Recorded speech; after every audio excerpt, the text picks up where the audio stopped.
Cthulhu, Dark Corners of the Earth.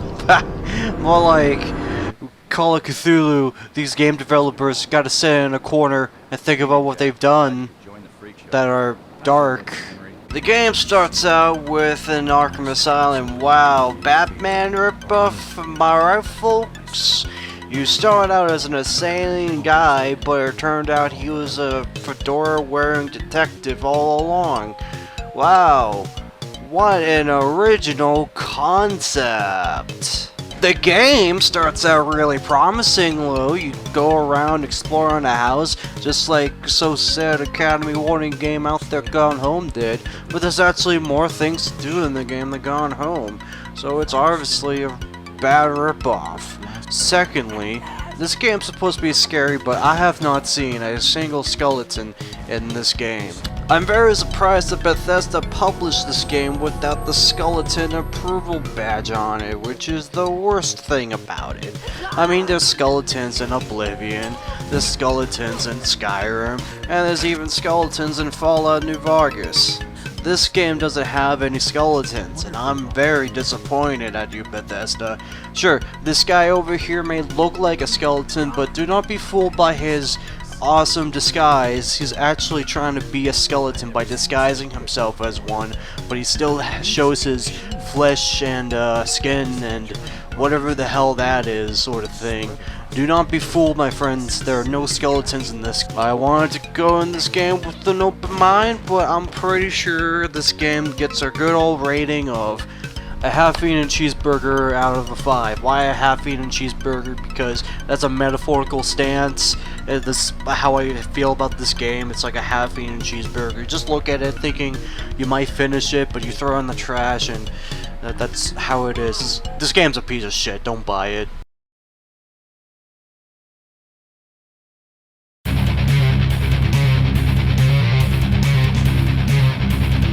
Metal Sucks 240 Video Game Reviewing Extraordinary.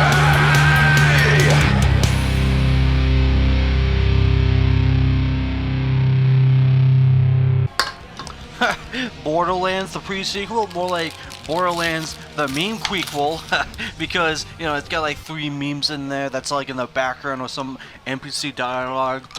People say you can totally ignore it. No, I'm going to look for the memes and then hate on them, because that is 0 out of 10. Not even going to talk about it. I'm going to talk about the gameplay.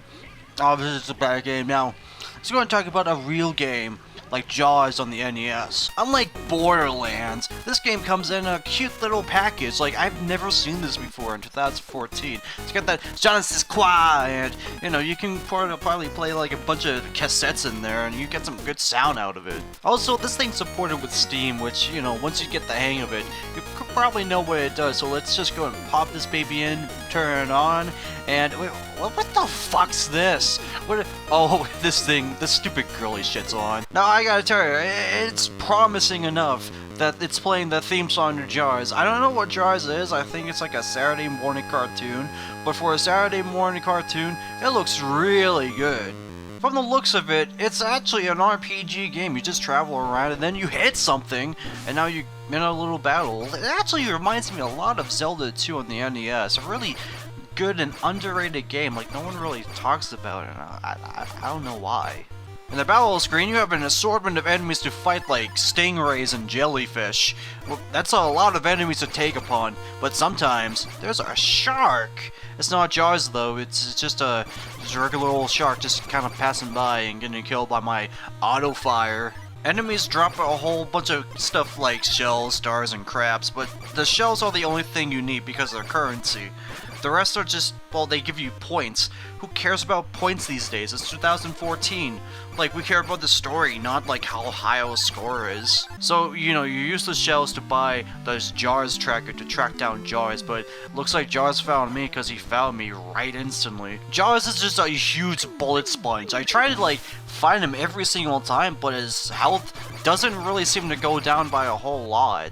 So it's obvious that I need some better equipment before I take on Jaws. Sometimes the game puts me in this bonus state where a bunch of jellyfish kind of like dance in the water, and that's all they do. You can kill them, but you kind of look like an asshole when you do. This game has as much replayability as McGangbangs. It's kind of like eat one and you're like, yeah, that was a good one. I'm not gonna have another one for another 8 years, but that was pretty good. So that's how I feel with this game. It's a McGangbang out of a 10. Yeah. Yeah. I thought that was a good review. I thought it was solid. Hyperion only makes first-person echo sims. It's our niche. Hyperion only makes first-person echo sims. It's our niche. Hyperion only makes first-person echo sims. It's our niche.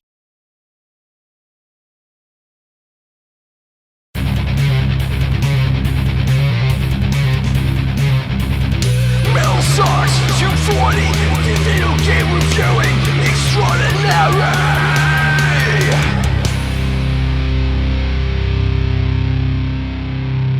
Now, to be fair, I have no idea what the show's all about other than a bunch of bearded dudes with camouflage.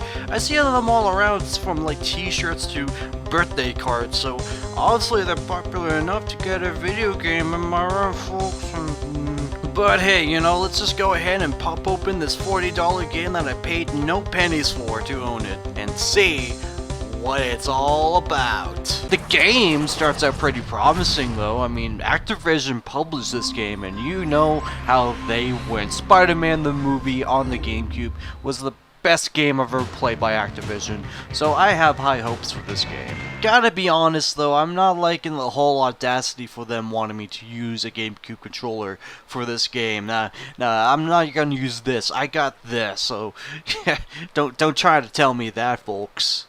Ooh yeah, now that's the target audience right there, folks. A whole bunch of grandpas who bought this thing thinking it was some sort of DVD in this bargain bin, until they realized that the DVD wasn't playing it, and then they realized, oh, it's a video game. Well, my son got one of those Super Sega Genesises, so they'll probably like this, and then the son will be like, why, Grandpa?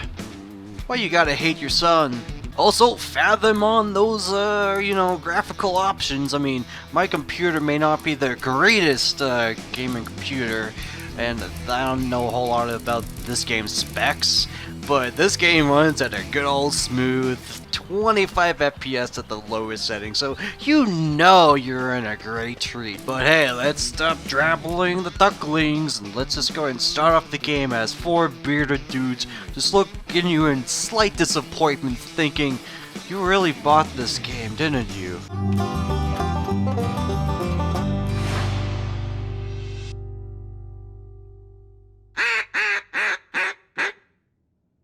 Man, oh man, when you got it, you got it. And let me tell you, I definitely got it. Now here's where the game shows its true colors with this long-ass cutscene that I might as well be watching the show because I am boring the fuck out. I mean, that enter skip button right there seems very promising, but I gotta learn the lore about Duck Dynasty. You ever wonder what perfection sounds like? It sounds a lot like this. It's like poetry for the ears, isn't it? This cutscene goes on for way too long, so I'll give you the lowdown on the story of Duck Dynasty. This kid right here, you're playing as this guy, John Locke, and he wants to become one with the Duck Dynasty, which is crazy. He's either really crazy and there's no job opportunities for him to have around this area, or 2, these guys had an uninspecting white van that said candy inside and basically stole this kid off of the park. And I'm pretty sure that's actually more realistic than wanting to become one with the dynasty of ducks and warriors and whatever. Also, just in case you're missing out on the riveting dialogue of Duck Dynasty, here's what you've been missing out. Stop picking your nose with that. You're gonna hurt yourself again. Hey, when you got a booger way up there, you need to dislodge it somehow, or it'll dam up your nostril like a beaver dam. And hey, eventually, you'll never breathe again. So let's finally dive into the actual gameplay. You like rhythm games? Here's a rhythm game. As you would probably guessed it, this is the duck calling part, which to me is the duck part. I don't know where the dynasty part comes from, honestly. I mean, it's all pretty peaceful and all, you know, just calling ducks. I guess that's what it's all about. I mean, what are you gonna do, Jace? Well, what are you ready for when it comes down to these ducks? I mean, I've been... Whoa, Jace! Jace, what is that? What? Oh, God! Oh, God! Oh, no! I didn't know this would actually be hunting. I thought we were all just gonna call ducks, not murder them. Why would you want to murder ducks? They're kind of cute. So after murdering cute duckies, the next thing you do is that you ride around in a truck and choose a radio station. So I don't like this kind of music. Let me change it here. Oh yeah! So after that sick bass drop, basically take you around to shoot bottles, which, by the way, auto aim is on, and I don't know if you can turn it off, but I'm glad it's on because this is pretty unplayable. Even with auto aim on, I really just can't seem to aim these bottles. So let alone even trying to aim these bottles directly, they seem quite impossible in like 20 FPS. Now at this point, these rednecks kind of think, well, how is something teen-year-old is old enough to drive, so let him drive our big ol' camouflage, ugly-looking truck. And be free, John Locke! You're free from the flock! Escape from the words of whatever the fuck. Oh! Struck out. This is where they take you to the meat and potatoes of the game, and you basically call the ducks, and then you shoot the ducks. Now that sounds like a very familiar game. If I could think of it right now, it would be... Of course I should have known that it was Jackie Chan's Action Kung Fu on the NES. Such a classic the game will be for many years to come. I mean, okay, you gotta be honest here. There's these times in the game where it just shows like live footage, and then it kind of cuts to, you know, this. That it's really uncanny, and just I don't really get the reason why. You're showing me like a bunch of dudes, and then this guy shot something. He's like, yeah, I shot that thing. It comes to this. It's just no, you can't do that. Nobody does that anymore. That's just kind of. That's just kind of unsettling, really. Also, is it just me, or does it feel like that guy Ferrari has some work into this? I kind of have that feeling.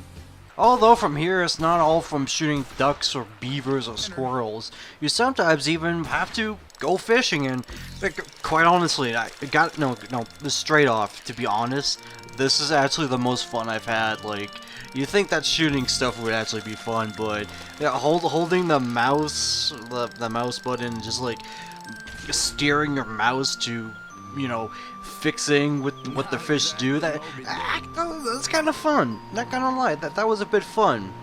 If it was a stable game, maybe I'd play that, and I'll probably just not play it for months, but that's some little effort, I gotta say.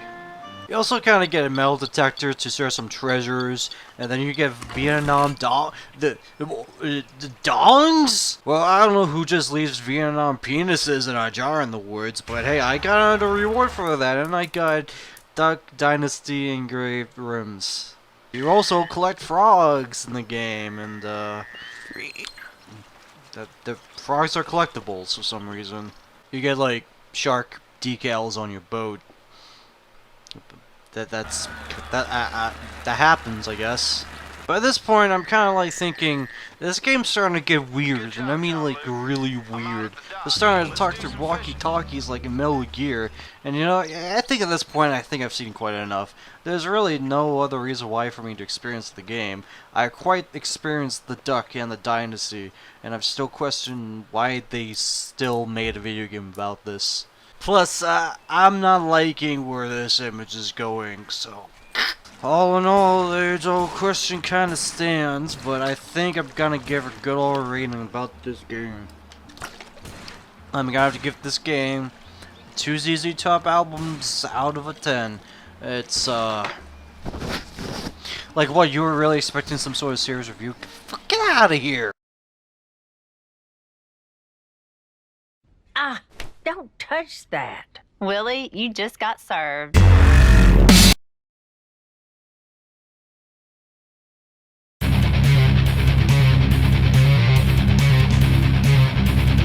Metal Sucks 240 Digital Game Reviewing Extraordinary.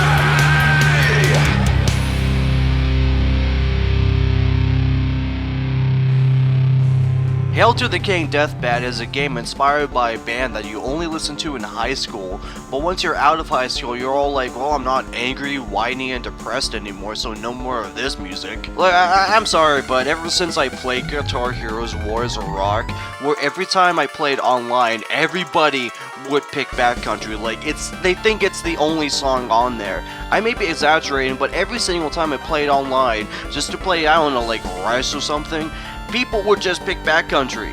Like, seriously, if I had to hear one more of that fucking one more fucking time on that game, I would shoot my brains out. The game looks kinda promising though, I say. It looks like it came from a Flash game, so I guess I'm ready for something, alright. The game also starts out with a really long cutscene with no voice acting. What, you expect me to read all of this? Seriously?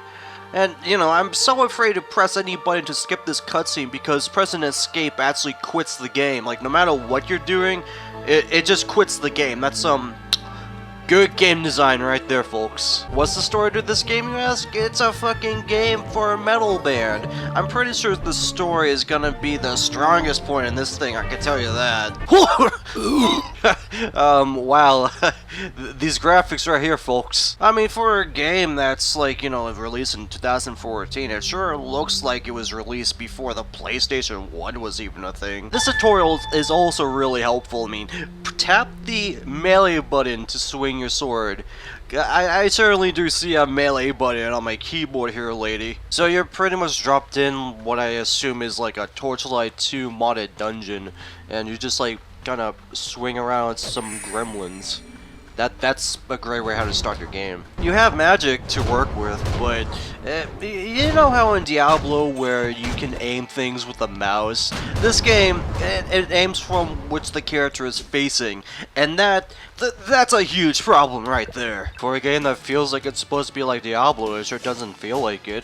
For a game that's trying to be like Zelda, I don't know which one. I assume the very first one, the one everybody remembers, but don't play that much. And Gauntlet Legends, I actually did rent Gauntlet Legends, but only for once, and I didn't have like a strong opinion about it. Honestly, it was because of that Egyptian dude on the cover. I was like, yeah, Egypt, pretty cool stuff there. This game just kind of feels like a generic game, if I have to say it. Even the music sounds like it comes from a game that wouldn't be a game.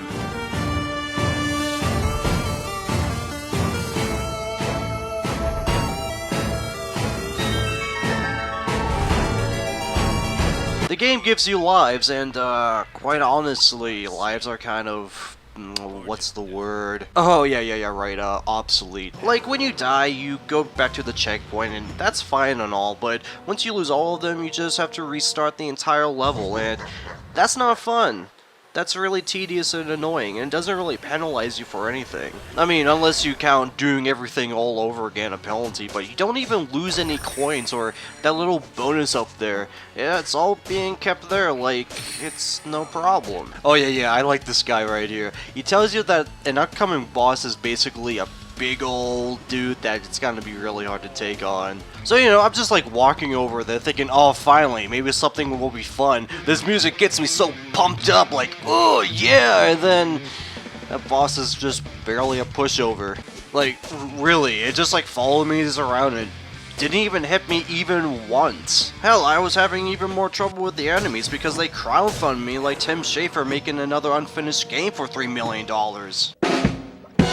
I mean, hell, the other boss is at least a little bit more challenging since he shoots at you and summons gremlins.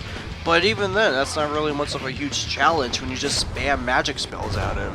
Also, I kind of want to bring this up again about this video game feeling a little bit too video gamey. Like, that sounds really weird, but I think you'll see what I mean when I play these sound effects.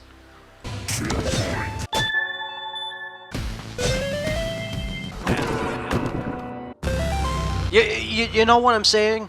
These are like the sort of sound effects that you would hear when some cartoon character's playing on a video game or something. Okay, now that sound effect almost sounds like it came from Rogue Legacy.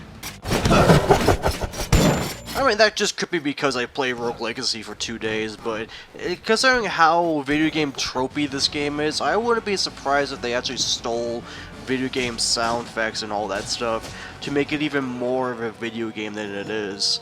Honestly, it kind of almost feels like one of the band members said, hey, let's make a video game. And then they asked the video game developer, make a video game about this band. And the game developer was like, okay, what sort of game? Zelda, just make a game. Just do it. But hey, I mean, if you like sort of generic hack and slash so you can't defend yourself, then this might be for you. A Dark Pit out of a 10, not even trying to be an actual game. Death is my savior. Or just the death of me.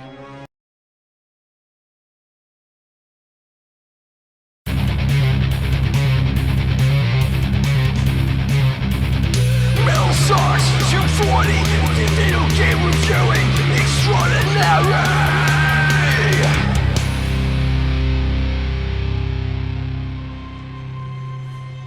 The Binding of Isaac Rebirth is a $15 indie game? Are you fucking serious? Isaac Rebirth is a remake of the original Binding of Isaac that came out in 1976, right when the Atari 64 kicked the bucket. It was created by some dude, Edmund, I don't know who he is, and he made the I Want to Be the Isaac, and then he thought, well, I want to make another game, but I think people are getting tired with these platformers here, so I'll make a Zelda game, because people like Zelda. As much as I sort of like the original Binding of Isaac, was slow, clunky, and didn't have a lot of weight to put into a game. So Edmund decided, well, let's just remake it for the young folk.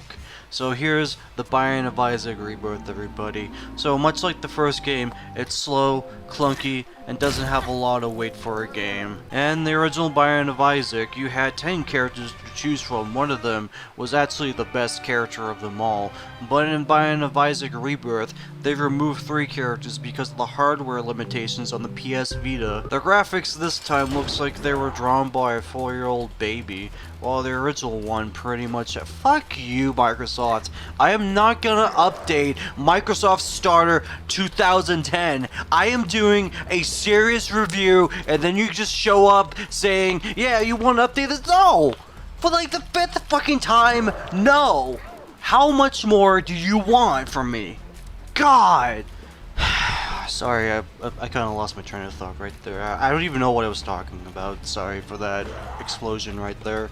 I'm trying to like think of something else. Where's the sword and shield, Edmund? This is supposed to be a Zelda game. I don't see any sword and shield just wipe around. Tears as weapons. What is this? 1961? Nobody's been using tears as weapons since that. I think that tear gas stuff is kind of like a weapon, but they're not made of tears. Or I think they are. Maybe they just like make it to like a fog machine with the tears. I clearly don't know what I'm talking about this game now. So this game has co-op. So it works, but is it online? I'll give you a multiple question answer for that one. Is it A, yes, B, no, C, I don't know what this game is or what this video is, so I'm kind of confused, or D, pizza cheeseburger? If you answer D, it's clearly a better idea than having a co-op session that's not online, so yeah, that pretty quirky right there, I gotta say. All in all, Rebirth seemed to be promising, so I'll give it a fair thing. I'll give it a bunch of Tootsie Rolls out of a 10. Because Tootsie Rolls are boring as shit.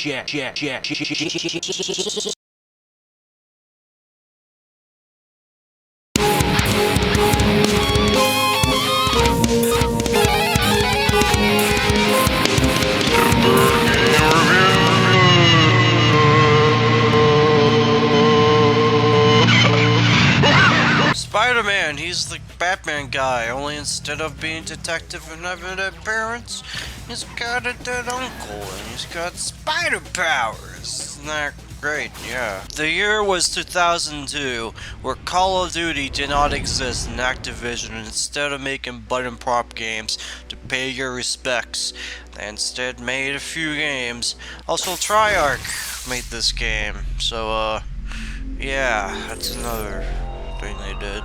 You know, for a game that came out in 2002, it sure looks like it's got the best graphics out there. I mean, quite honestly, this looks better than the stuff you can look at Sonic Boom. Honestly, it really is. I mean, you watch the movie and everything, so you probably know the thing they're doing.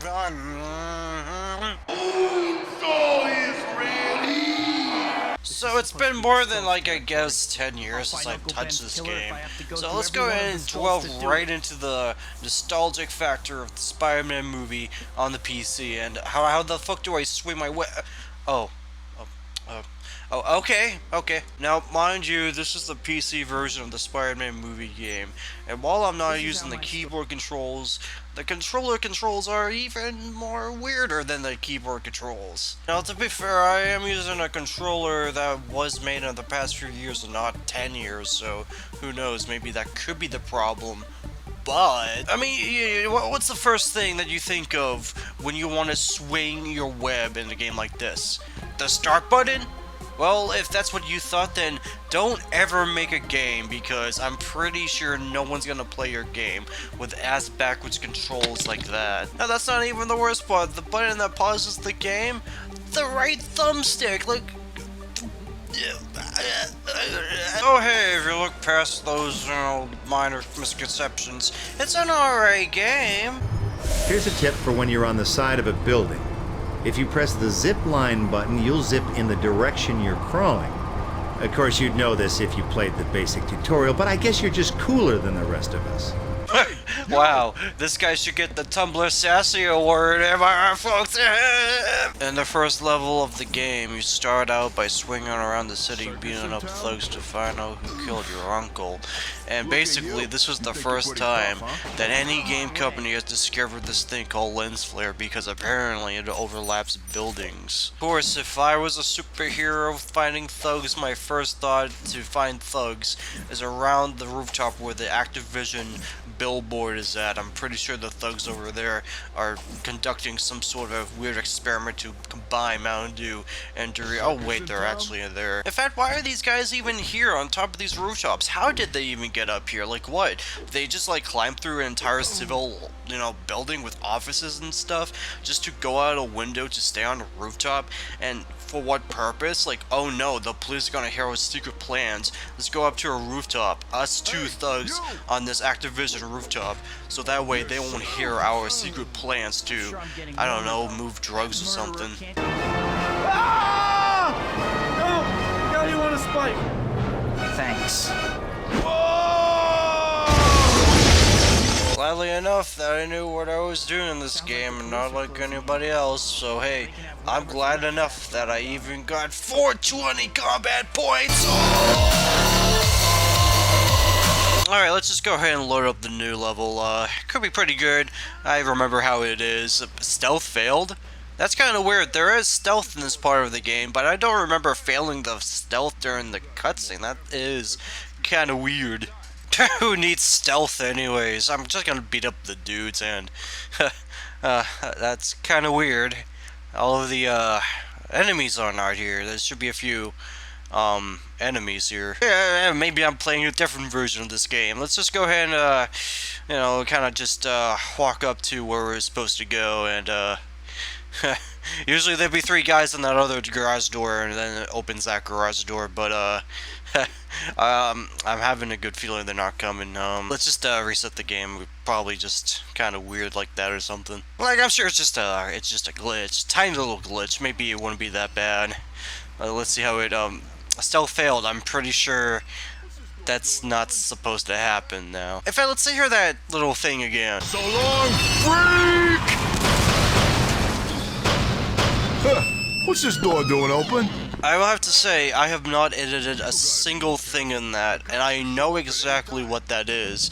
That's a part in the level where some guy gets a truck and tries to run you over, which I can only assume that the game somehow did all the triggers in this level, and now it's uncompletable, because I can't progress through the level, because there's no enemies. The only one thing I could do now is to put in the master cheat, which is the best cheat of them all, because it pretty much gives you all of the levels. So let's go and skip that level and go to the next one.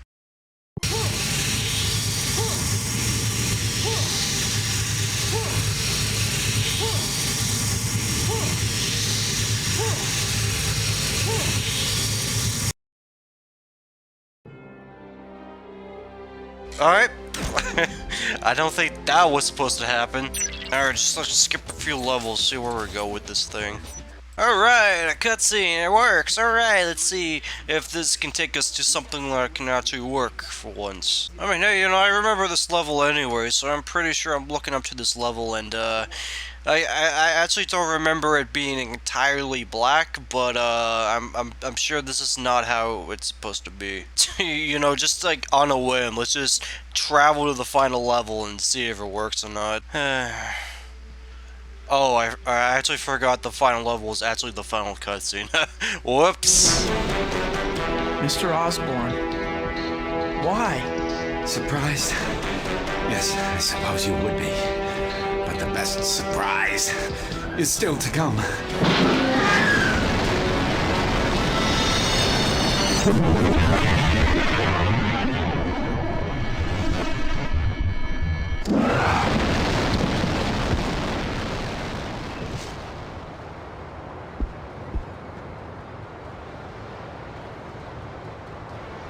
Tell Harry. River dancing. Mary Jane, there's something I have to tell you. Spider-Man! What's cracking, baby? Woo! Hey! Where you going, Spider-Man? Woo-hoo! Ha! You're getting the girl. Saving the day. Yeah! Go, Spider-Man!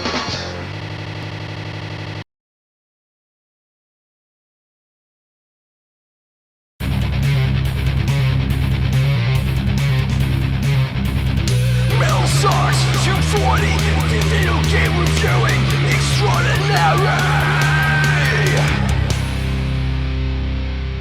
Five Nights at Freddy's is an indie horror game, so you know it's, you know, good. The first Five Nights at Freddy's was insanely popular by a ton of kids who has watched PewDiePie videos and had a sort of amount of gameplay of maybe like 20 minutes until you realize, yeah, that's pretty much it. So, you know, because it got so popular, you know, people wanted a sequel. People really wanted one. And it was announced, and the guy probably thought, you know, maybe a year and a half is like a good time to release a sequel to a game. But 3 months is exactly what I'm looking at because it's so easy to make a game like this. But hey, you know, I mean, I thought the first game was kind of boring. I think the sequel will now margin itself to make it a little bit more promising and maybe a little bit more entertaining than the first one. So hey, let's just go ahead and start it right up, you know what I'm saying? So let's go ahead and start up Five Guys at Fuddruckers. Sega has some collaboration with this ever since the blunder that is Sonic Boom. Well, we'll talk about that later. Also, Hasbro has some collaboration with this as well. I mean, people want to fuck ponies, people want to fuck animatronics, so what's the difference? Already, I'm seeing a lot of graphical improvements right here. Whoa! Now, these are realistic graphics, gotta say. Like, how do you go from this to this? I mean, it's amazing. It's almost realistic. It's like, wow! I mean, hey, you know, color me impressed. It feels like the same game, but definitely a whole lot more aesthetic change from like the usual creepy abandoned pizza place. Hell, biggest improvement of them all, they removed Ness's dad, who like tells you all about the crap about the game, like exposition and training. That was the stupidest part of the game. Like, who does that these days? They sometimes change the code ever since the bite of 2010. Very terrible. Lots of blood right there. I'm glad I wasn't there. I mean, it's pretty good. They're explaining all the story through dialogue this time with the humans. Now, you might be thinking, wait a second, where's the Freddy Phaser Bear guy or the Chica guy that I want to fuck? Well, they're not here. I guess this is a prequel before animatronics existed. Otherwise, we'd be seeing them. Instead, you're gonna see these guys over here. The whatever the fuck they are. Now here's the big difference between this and that. And the first Five Nights at Freddy's, when the monsters come, they kind of just like, you know, they just stare at you. There's nothing you can really do except for the fox guy, the fucking cheater. But, you know, they just stare at you. You really can't do, you know, anything about it. You just stand there and just stare at them. In this game, you can actually fight back. It's such a huge improvement. Like, it's like you should have done this a long time ago. Apparently, a lot of things have also changed. Apparently, an attack squad is about to infiltrate the place where Fazbear was created, I have to assume. And, you know, they set up guys like Solid Snake over here, and he, Sorry. Ouch. Although, here's the thing, you know, when you're trying to keep the casualty count to, like, a certain low point, you're spying on a bunch of teenage girls to keep them alive, that's kind of like a big, not a big idea, because I'll be focusing more on them than the baddies themselves. Wink, wink. So, let's hear that tune, ladies! Party! Music!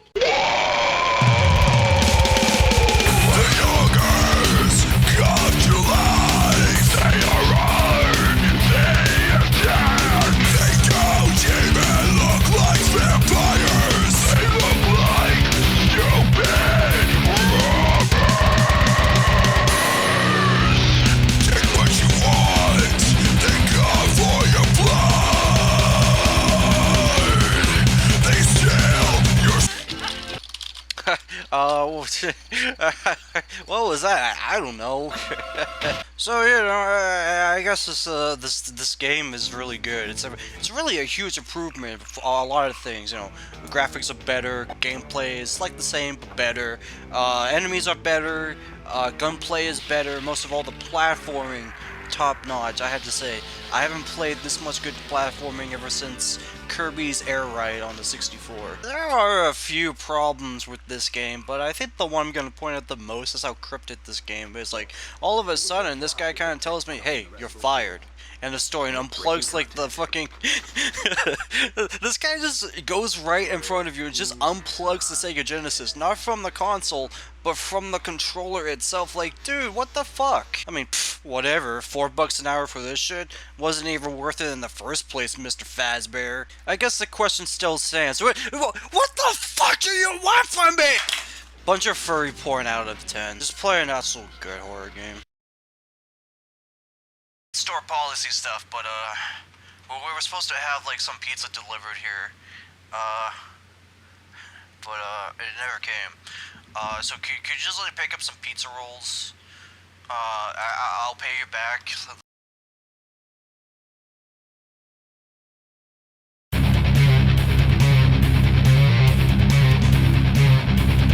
Metal Sucks 240 Video Game Reviewing Extraordinary.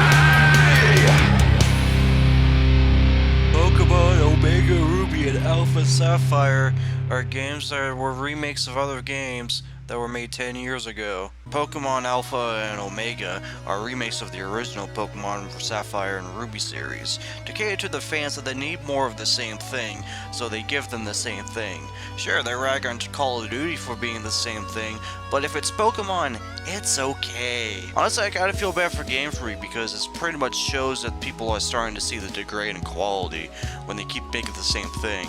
Once I went to the store to pick up the new game, I saw that there were so many of the game on the shelf, and I think it's not only because of the reason that Sony All-Stars 2 Fighting Group came out on the same day, and you know, that game features all their ISPs, all 4 of them, so you know, that was kind of troubling, and I would honestly be playing that than this. But, you know, this game just came out and I gotta see how it's good or not, so let's go ahead and dive in Pokemon Red Alpha, whatever the fuck this thing is.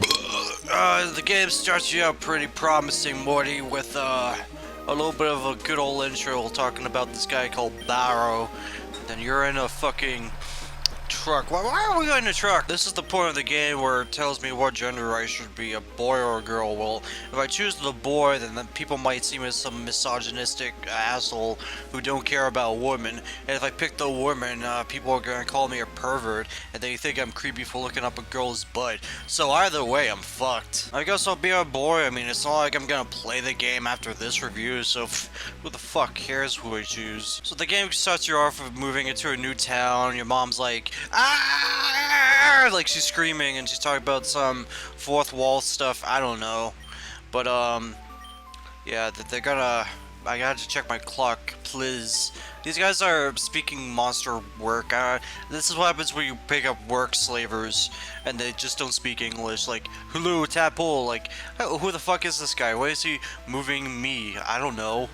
So my mom sends me up to my room to do stuff. I don't know. She was very vague about it. I was actually half listening, and basically, oh shit.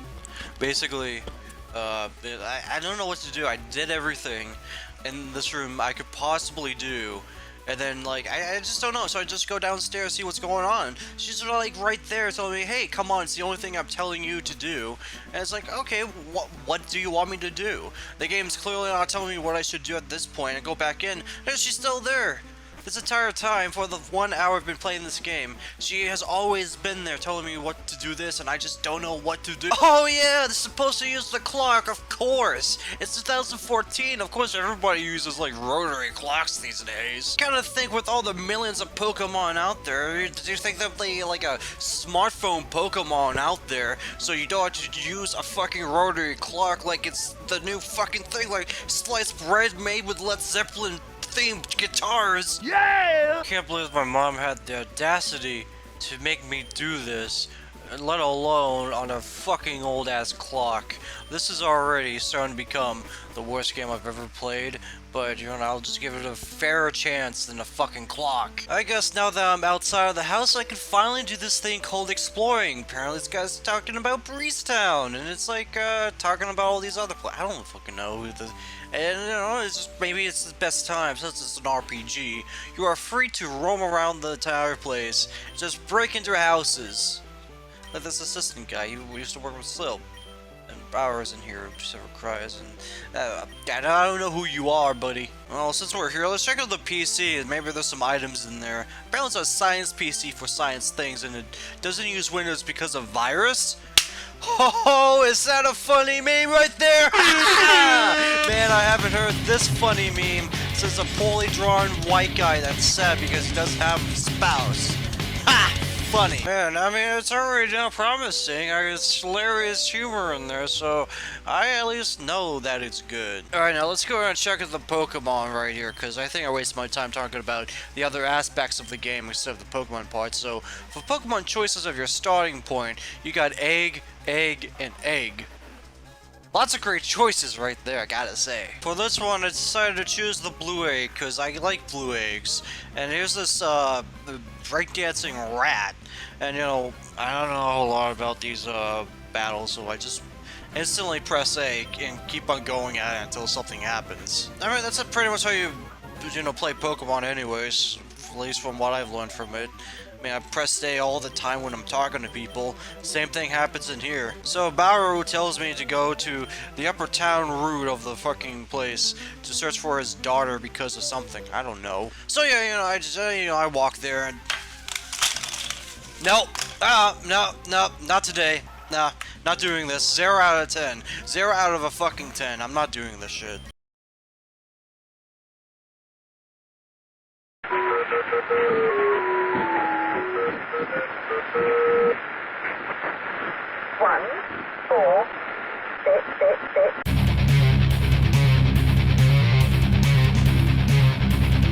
Metal Sauce 240, Digital Game Reviewing Extraordinary!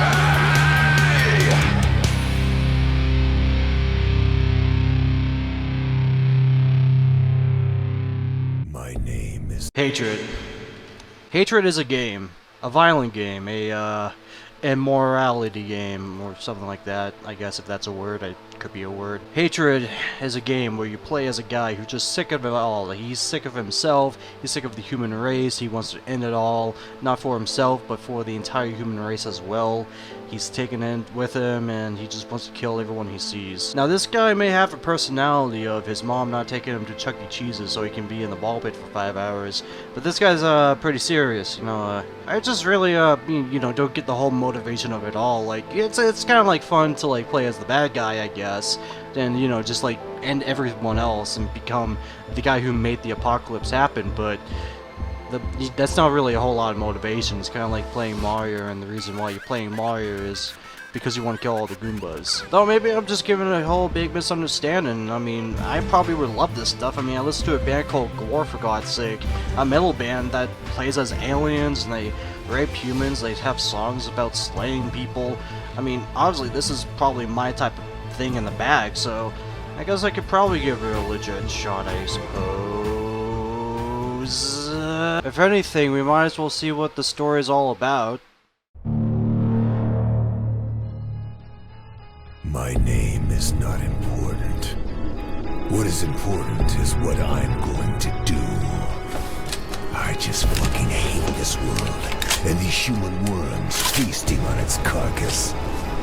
My whole life is just cold, bitter hatred. And I always wanted to die violently. This is the time of vengeance, and no life is worth saving. And I will put in the grave as many as I can. It's time for me to kill. And it's time for me to die. Gotta say already, 1 point for creativity of the story. It's like I never even heard the story before, so let's actually play the game. Gotta say though, I mean, these graphics though, these are the best I've ever seen. And the pretty, look at all that grass too, really detailed in there. What? The pre-rendered cutscenes. Pre-rendered? It's 2015, I thought we went past that age. Whoa! Now that's what I call actually just dive right into it.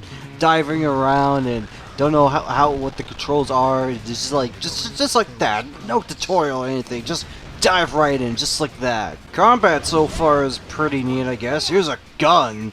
Finally, a game with a gun.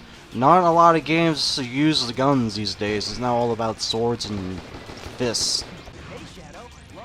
Oh hey, it's Sonic from the Sega series, Sonic the Hedgehog. That's pretty neat that the developers had like the rights to have not only Sonic the Hedgehog but the voice actor, the model, and everything. I mean, I gotta say that's actually pretty damn impressive. Good on you guys. Gotta say though, this was a whole new direction that I was thinking. I was saying it's a twin stick shooter, isometric, and everything, but this is a lot more different. This is like one of those like, you know, those PS2 era games like Ratchet and Clank, where it's all about platforming and shooting. Like, it's a great revival, but would I say it's good? Because this is like, like the controls, for examples. The controls, though, how can I describe it? So imagine your controller being covered with butter. All right, that sounds horrible, but you know, just roll with it. Now, imagine playing this game on an ice rink with the buttered up controller, but the ice rink was covered with like bacon grease or like sort of slippery grease that you can't take control of. That's pretty much like how playing this game is like. That's like the best description I have for it. Another weird feature is that sometimes you don't even have to kill the humans. You have to kill aliens. This is actually like a whole morale system. Like, I thought the whole thing was like killing humans in the first place. That's why you're the evil sons of the bitching hedgehog guy. Why is he a hedgehog though? I thought he was supposed to be Nathan Explosion. Now what's up with these aliens too? Like, I guess they just wanted to put aliens in the game just in case it might get too controversial. I'd rather you're killing aliens or humans. Like, it doesn't really feel as satisfying as it looks. The gameplay is just so bland and generic, and every enemy is a bullet sponge and a bullet magnet that there's like no real challenge for it, and every execution you do, you get full health out of it. So, I mean, I guess that's fine, but that doesn't really feel that satisfying as it should be. It's like if I wanted to play a violent video game, I'd just play Doom. It's exactly what I need. High-paced action, enemies are like smart enough, there's projectiles to like dodge and everything. You don't need no pansy-wansy execution thing to get all your health, you have to like search for it for yourself. And the best part is you can go around and just punch demons in the face. I mean, there's nothing more satisfying than that. Hatred is just like, well, this.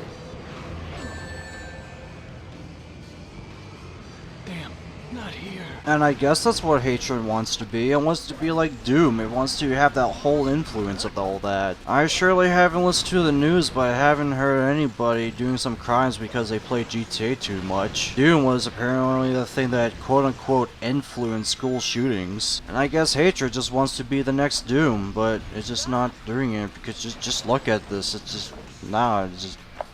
I don't think even edgy teenagers even want to play this game. They just want to play Call of Duty all the time. And hey, it is a stupid accusation either way. They like to point at violent video games as the perfect scapegoat. It may not make sense to us, but it makes sense to the public as far as we know. Though this could be a ploy for parents to stop buying every single Call of Duty that their kids want every single year. At least I like to believe that. So all in all, Hatred is a bad game. But it's not a bad game because it quote-unquote makes violence in real life. It's not a bad game because it's trying too hard to be violent. It's It's not a bad game because it's offensive or anything like that.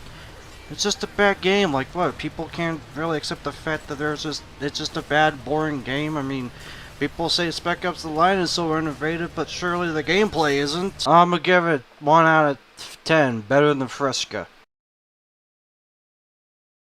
Boy, fuck you, John, you fucking dumb, stupid idiot. Come on, Gazorp, go easy on me, huh? You dumb, stupid, weak, pathetic, milquetoast piece of human garbage. Jeez, Gazorp, that's, you're pretty mean to me, but that takes the cake. I don't give a fuck. I'm Gazorp fucking Field, bitch. Now give me my fucking enchilada.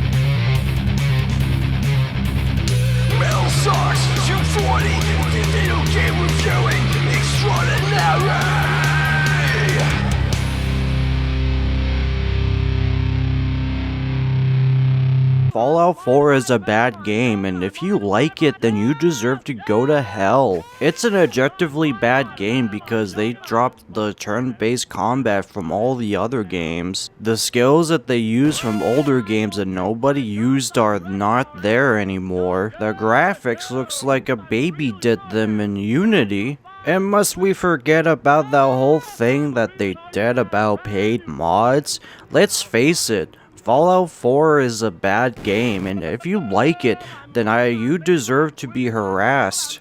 Instead of talking about this piece of shit, why don't we go ahead and talk about good games, like Glover.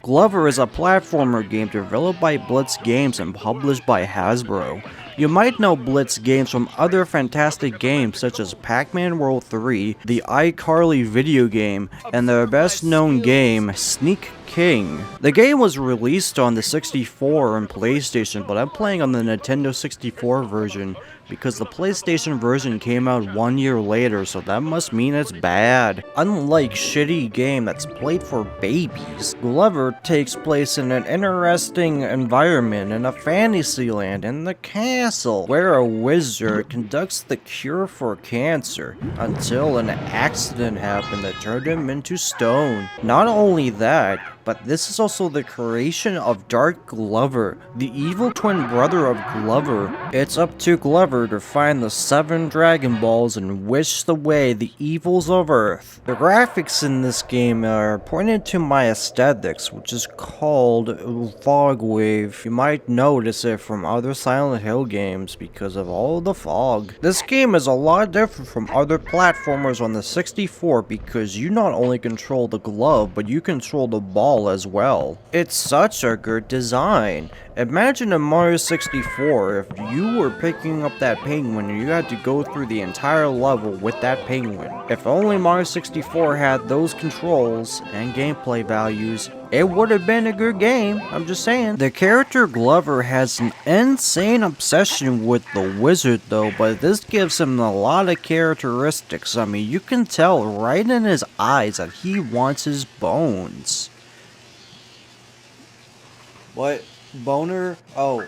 Glover has the magical power to turn the Dragon Balls into other things, like the bowling ball, for example. You can't go anywhere with the bowling ball because it sucks. The stone ball is also pretty good if you want to get to places easier. The levels in Glover are so uneasily challenging that you could practically go through the entire game by just walking. Walking simulator, I think that they call him. What's that Yoda shit? Although, I may talk more about the game, but the game unfortunately crashed on me. So, I actually can't play any more Glover, but I can tell you this. It was much more better than that other piece of poop. Otherwise, I think I'll go ahead and give Glover a fair shot, unlike that piece of shit. I'll give Glover 7 trophies. I can't believe I'm gonna fucking like review Glover. Why did that fucking game out of all games have to be on my desk? Why?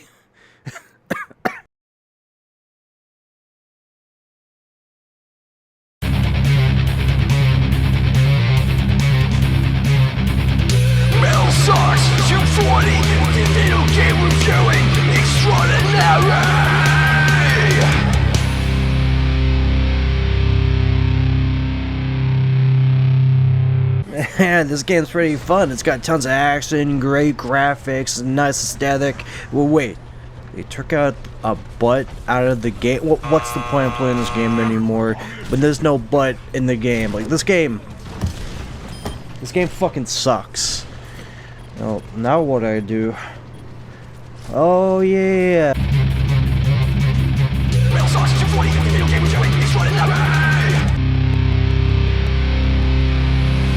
Dark Souls 3 is the Dark Souls of Dark Souls 2.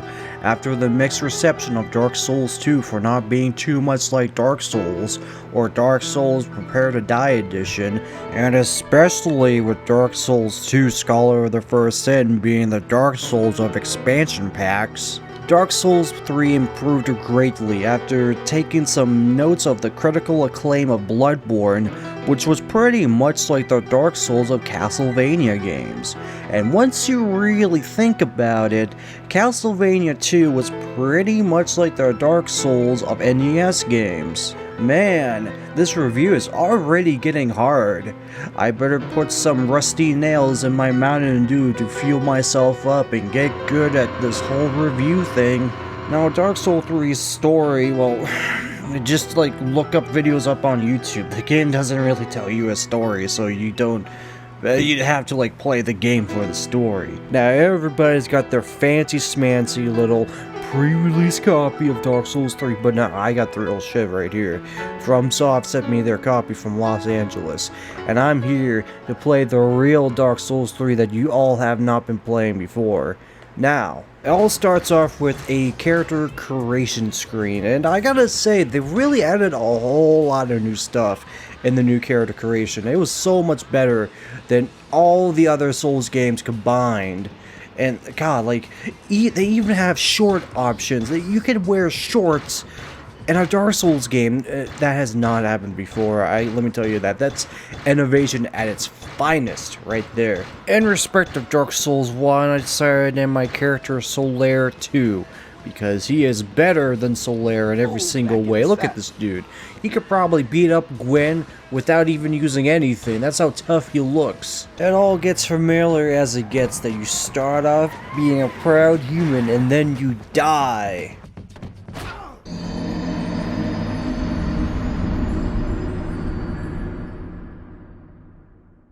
And then your undead soul transports all the way to Boston, Massachusetts. I gotta say, they did lay out a lot of story in this game, however. There's a lot of exposition here and there. There's even characters talking right at you. Your character even speaks, which is the best part about it. Hey, baby. Come on, Bam, make up your mind. What's there to the side? Are you serious? You can't decide between me and a kid in a body cast? You want some of me? Bring it on, bitch! I like that. He's fired up. This kid's got game. I take Paulie. A very excessive game too, kind of vulgar in a lot of times, but hey, it's an M-rated game, so who gives a shit? And as you can see, the game has a lot of nice graphics, some music actually. Oh, turn this shit off and put on some Disturbed, you know what I'm saying?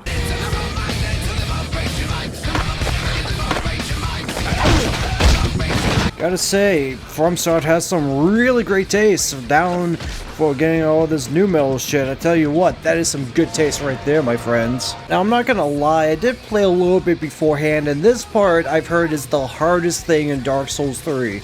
So, you know, it's an escort mission. You know that. And look, where did the fucking guy go? Where did he come from? Why is he going at me? What the fuck? Now I gotta run all the way back there, pick up this stupid kid, and just try to get to where the hell Tony Hawk is. I don't know, some new summon they can get. Look, the fucking guy just shows up. What am I supposed to do? Like, what the fuck? And boy, if you thought that was bullshit, here is some real bullshit right here. Look, take a look at this. The dude instantly spawned there. Okay, what the fuck?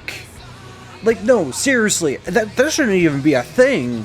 I had no chance to avoid that dude. Like, and he just goes right there too. What the hell am I supposed to do? Am I supposed to, like, because I can't control this guy. I go straight. I keep going straight. No other way. I can't, like, turn around or anything. And this happens again. Oh my god. This really is the Dark Souls of games. It happened again! They seriously need to patch this out. Like, they need to, like, fix this. Because this quest is, like, somewhat... I can't even jump. Anytime I jump, I just die. Well, what about it? A Dark Souls game where you jump and then you die. That shouldn't be a thing. That also happened. Honestly, I think that was my fault. I was not patient enough. I should really try to cool down. That's what Dark Souls is all about. It's not the frustration. It's about how patient you can be. Whoa! Fuck you! Fuck that guy! Oh, let me tell you that this right here is the Capra Demon of Dark Souls 3. And nobody could really get through this without like some sort of guide or some help. Like seriously, it seriously should not be this hard to do solo. It's like they want you to have another person to do this. Otherwise, you just gotta go through this again and again and again and again and again. Like seriously. And I hate to say it, but I gotta tell you. This review is the Dark Souls of reviews. McDonald's is the Dark Souls of Coca-Cola is the Dark Souls of soda. Kids Cuisine is the Dark Souls of microwave meals.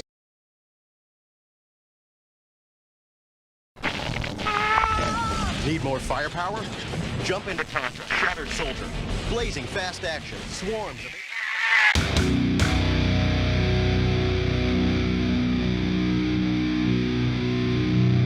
Contra, the grand video game series about shooting shit and blowing stuff up. The original from the NES, Super Contra 3, Contra Hardcore, it's all that good stuff, baby! And to celebrate Contra's anniversary, they put out Contra Rogue Corp, and it's fucking terrible!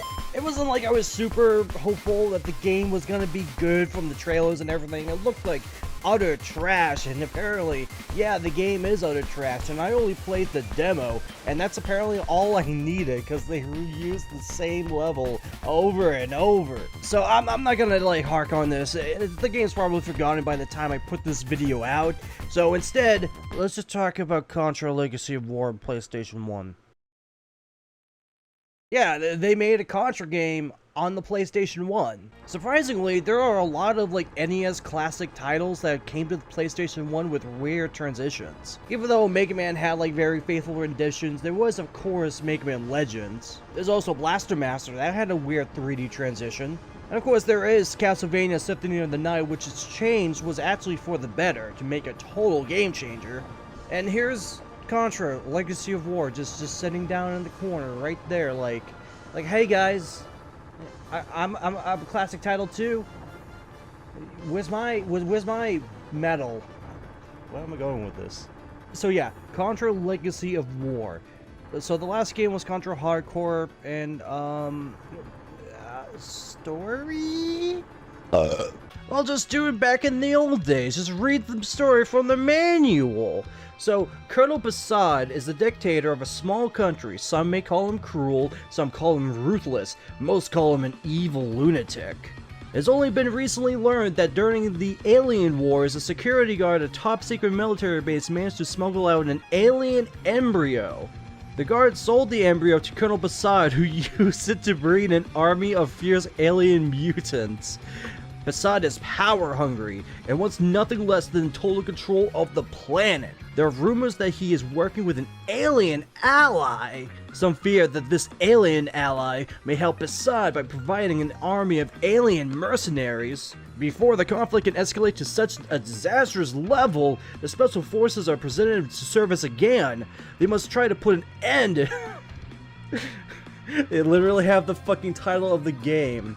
Last sentence on there. Are you kidding me? There's even like a timeline going on down here. So Legacy of War takes place, I mean, it's a Contra game. You know how John Carmack or someone in the Doom team said that the story in like a game is like a porn? Well, Contra takes that to the T right there. You don't need to know the short story. Just shoot everything. Now there is an actual tie into Hardcore. There's Ray from the last game, but with new characters like Widowmaker, Probo Protector, and I don't know. I honestly wasn't really a huge fan of these sort of deals, like choosing a character in a game, especially when there's barely any stat changes. So of course I gotta be the dude. So after all that, let's go ahead and talk about the gameplay. It's not good. Now you can go ahead and clearly see that this is an overhead shooter type of deal. I mean, yeah, Contra 3 also had that, and I don't think a lot of people like those. But I mean, yeah, that's basically the whole game. Really, it's an overhead shooter. And you might think, oh, this is like a twin-stick shooter then. Okay, that's kind of alright. Well, no, because the PS1 only had controllers that looked like these until like way later down the line. And this game wasn't one of those. So like, if you ever wanted to aim, you just had to make sure that you kind of like tap on the directional buttons or something, otherwise you'd be moving while you try to like spin around and aim, and it doesn't work at all. Also, enemies can fly, or there's some hit points so you gotta like jump and shoot, but like you have to like make sure you have to time your shots as you're jumping or like falling down, otherwise your shots won't hit, and it's a whole mess, Jim. It's just a whole mess.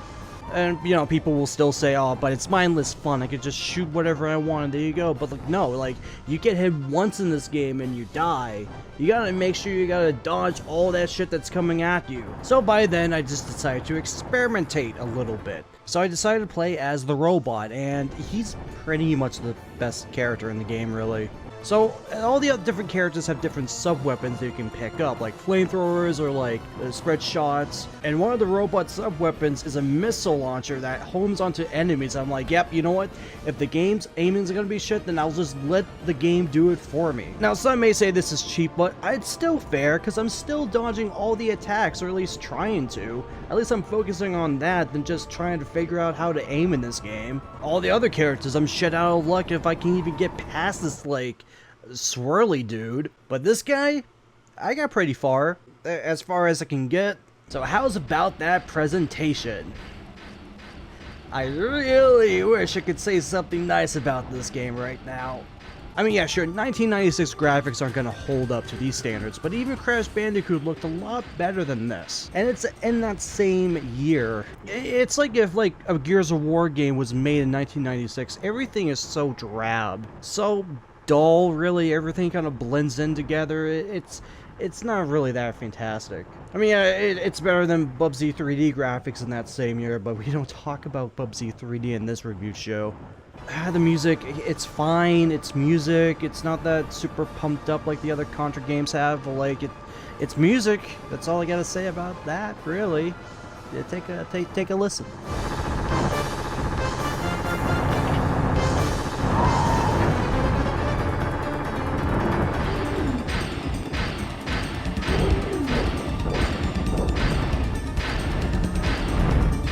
I mean, yeah, so far it's not my cup of tea, but it's definitely not the worst music I've ever heard, really, in a game like this. However, there is a silver lining to all of this madness. There's a 3D mode. Yeah, that's right, it's 1996 on the PlayStation 1. Contra has 3D graphics, so it's gotta have a 3D mode. So, of course, you gotta whip out the bad boys. Alright, let's see how this 3D magic works.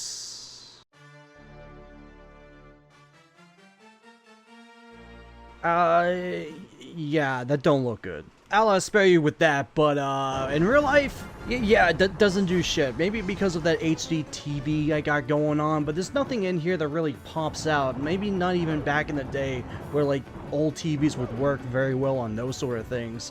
And well, you know, wearing 3D glasses for a long time does give me some eye irritation, so like, yeah, no thank you. I'm good. Well, okay, there is this one thing I almost forgot to mention. There's this little part of the jungle level where there's this arcade thing, and you can actually play a little mini game, and I don't know why it's here. Maybe it's an old Konami game when they used to make arcade games, I guess. Correct me on this in the comments below. But either way, it's here, it's random. It kind of plays like Pac-Man if you're a tank or something. You gotta blow up the other tanks. I have no idea, and it's not better than playing the actual game, so it's null in my opinion. However, I really do like this one part where you're like done with the game and like you go outside of the little arcade hut and there's a ton of dudes just aiming at you, and that honestly got me a genuine laugh. Good on you, Legacy of War. You actually made me give you a point on that one. But yeah, that's Contra Legacy of War. I bet with another person, like with 2-player mode, it'd be tons of fun, but like it's a pretty mediocre Contra game at the very best. It's definitely not the worst thing I played. More better than fucking Rogue Corp, of course, by a mile. But yeah, I mean, if you are disappointed with Rogue Corp, then I have Blazing Chrome for you, a very good Contra-like. You can go ahead and pick that up if you want. But if you're a fan of twin-stick shooters like Contra Rogue Corp kinda is, I highly recommend Nuclear Throne. It's a roguelite, but like, it's really fun and challenging. I highly recommend that game. And, well, yeah, that's a video. That's a video in the bag, alright. That's a review.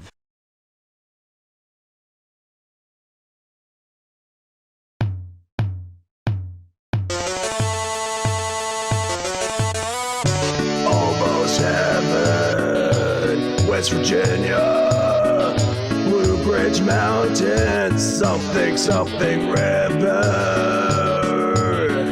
76 came out over 2 years. No one cares now. We're all bored to tears. Country roads, stay at home. You know why. Wash your hands. Wear a face mask or delivery. I swear, this isn't a video, it's just an intro. If you bear with me for once.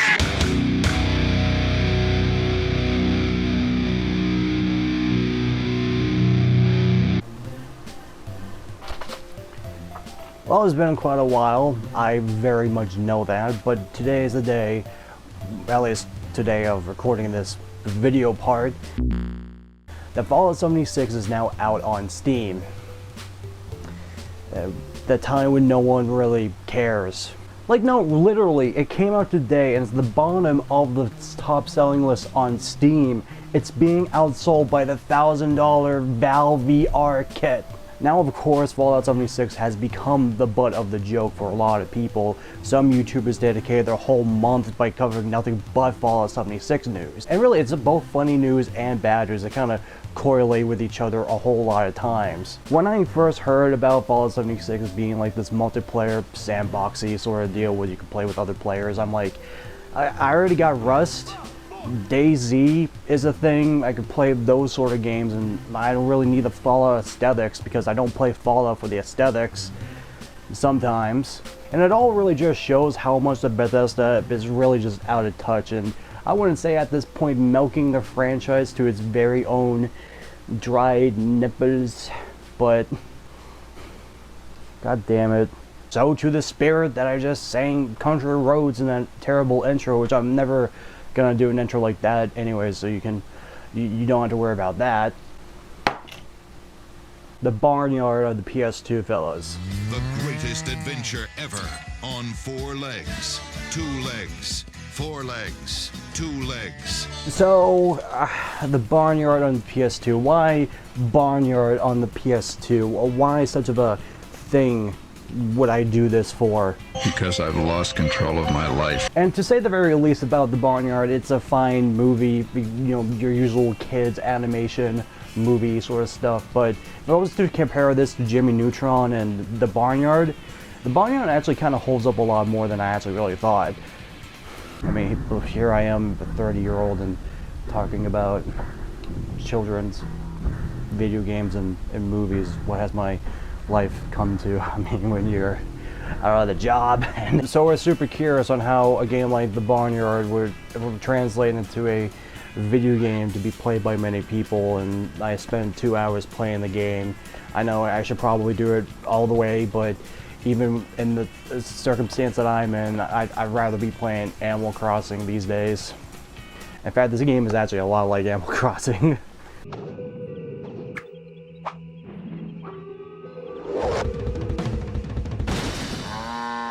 So of course it wouldn't be a grand video if we don't get into the developers, because this was not by THQ, but instead Blue Tongue Entertainment. And they have worked on various Nickelodeon games, but they also did De Blob, and that's really all they got to their name. So what is the Barnyard on PlayStation 2? I don't know. My safest bet is a low-budget platformer and or strategy game. Who knows? So let's dive in like a pigsty in a haystack. I have never been to a farm before.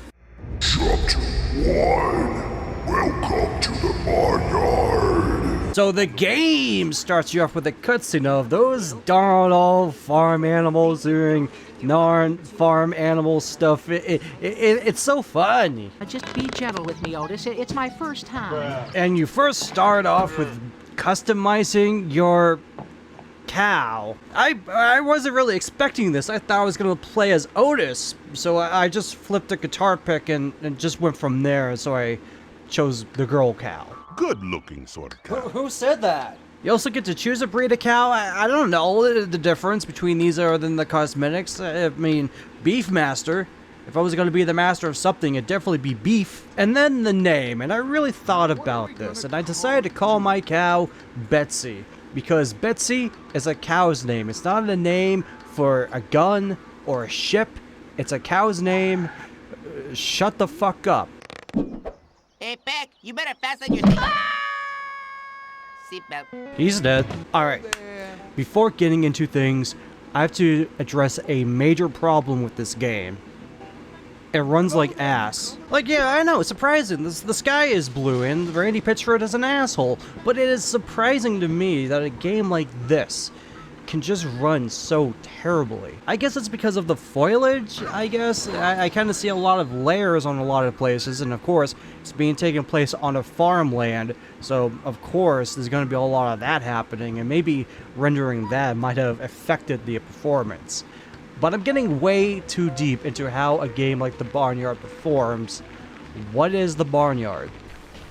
So here's a strange thought I had in the middle of the night when I was playing this stupid game.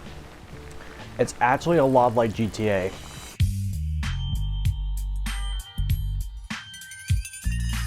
No, really. Both of the games have open world maps you can explore around, find collectibles and all that neat little stuff. Other characters will give you missions that you gotta do, and there's bikes. As far as I know, every single GTA game out there has bikes. Go ahead, call it a major stretch, but aside missions where you just run around and do stuff, the only main difference with this is that it's got mini games. A whole lot of them, in fact. They're called Barnyard Antics, and there's just quite a lot of them, but unfortunately, there are a few I can't play because they're locked and I have to play the game. Such a bummer. Oh well, I won't be able to review all the mini games on the Barnyard on PS2. Oh wait, it's a PS2 game. There's bound to be cheat codes. Not only you cheated yourself, but you cheated the game. It's the fucking Barnyard on PlayStation 2. Who cares anymore? First mini game, Mud Jumpers. Hot potato for mud.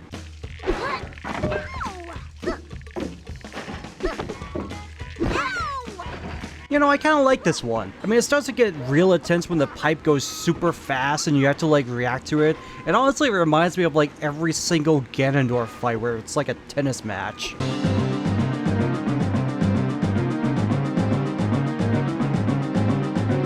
The main issue I have with the minigame is that when the pipe comes to your left, you can barely see it coming for you. Whenever the pipe comes to my left, I usually jump over it, and then when the pipe comes to my right, I usually kick it where I can see it. You know, in case you need the strategy.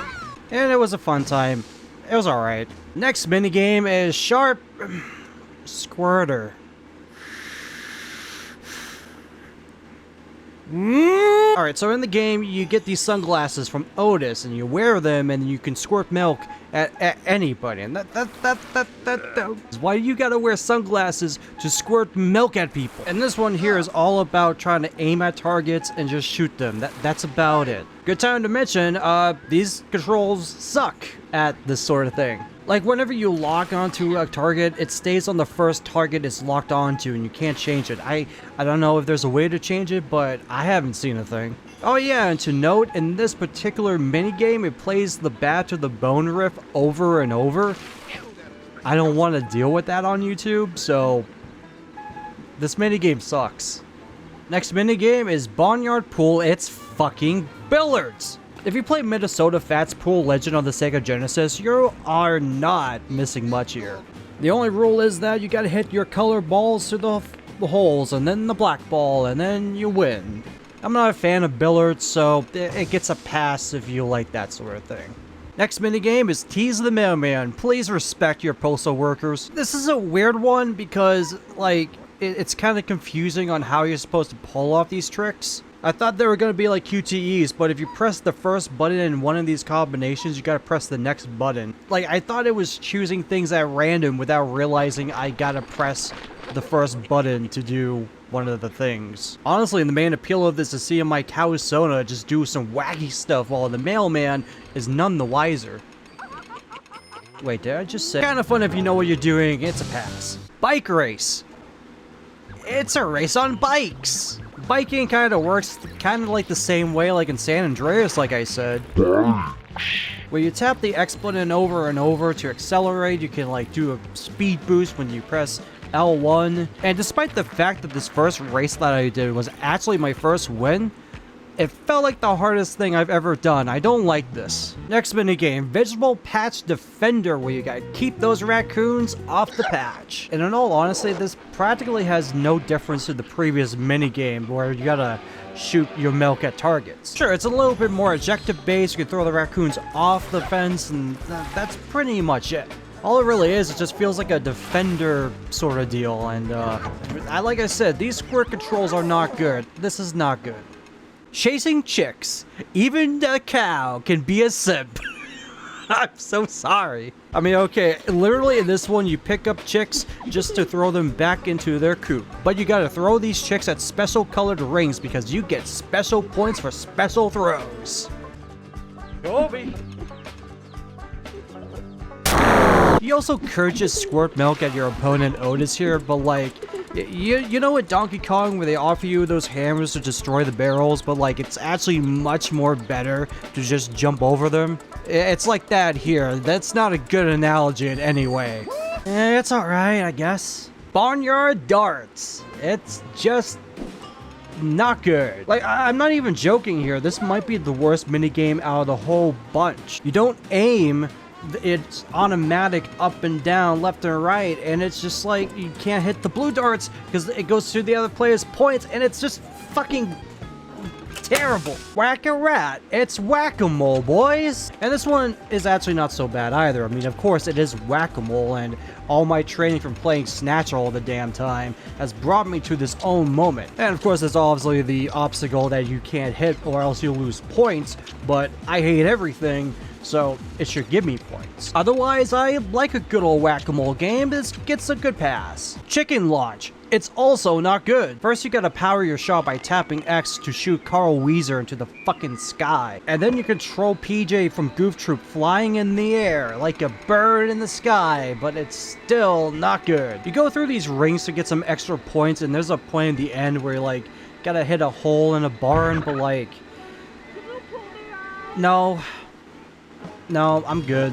Go for golf. I might be rushing at this point, but I'd rather be playing Outlaw Golf than this. It's actually not good to control at all. Joyride, where even cows are oppressed minorities when it comes to the Force. So it's another race, but you're driving this time, which is a lot more different than biking. Then the pigs will be on your tail, and they're not the farm type, so you better not get caught. Don't do that.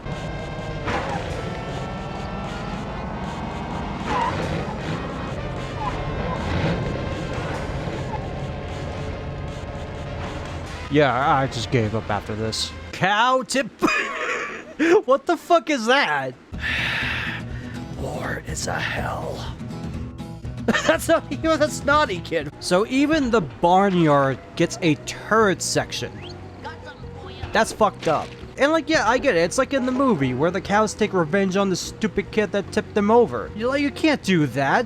What are these youngsters doing these days? They should be on their phones. Like, yeah, sure, it's your dime a dozen turret section. And, you know, you can have as much fun as that as you really can, but like, it's just a pass at the very end of the day. And the very last minigame, Milk Bar. It's fucking Tapper. I wish I was kidding on this. This is literally just Tapper, but you're serving milkshakes to cows, which isn't that kind of fucked up that cows are drinking their own stuff? And it's like, yeah, I do appreciate an arcade classic like this. I certainly don't mind it. I mean, hey, if there's a way to play the original arcade Tapper on modern consoles, I would be down for it. Because at the very end of the day, I wouldn't prefer my version of Tapper to be on the Barnyard. It's like, I don't know, like the Family Guy game had their own minigame where you played Centipede in their game. It's like, I'd rather be playing the original Centipede. And with that, that's all the minigames on here. So hey, a fine selection of minigames and a classic arcade game with janky controls. You know, I can definitely say that this isn't the worst set of minigames I've ever had. I mean, it has like an arcade game as one of them, but it's a fun selection. It still is a shame you can only play with yourself. I mean, if you so happen to have this game with another controller, another friend that's like drunked up in their ass, sure, you could probably enjoy playing Barnyard minigames with them. I wish I had that feeling. But hold up, you think we're done here? No, we gotta check out the extra features, like concept art and animations. Oh, you all know this one.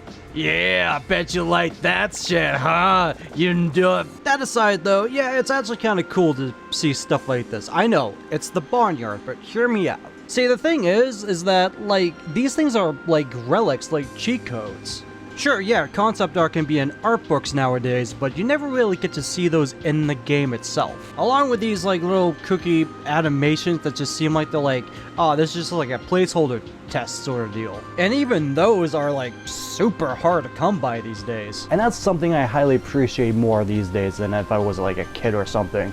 Sure, maybe something like cheat codes or like microtransactions these days or DLC, but a whole gallery of stuff that the developers went out to make and everything, that's actually kind of nice to see in those sort of days. Even more so all these other games that the company were putting out at the time, like, you never get to see shit like this in nowadays. Like, this is such of a fucking fossil.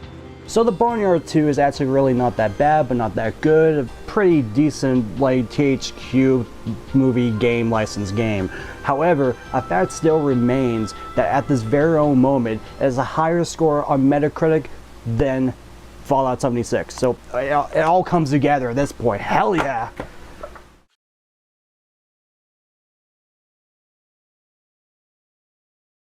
One soul of fortune to save the world. If he succeeds, you survive.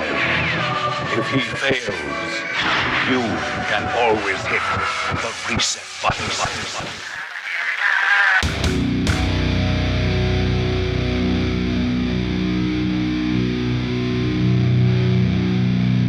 Well, gamers, it's finally here. The Final Fantasy VII Remake is now here. My god, it's felt like 20 years since we saw that tech demo.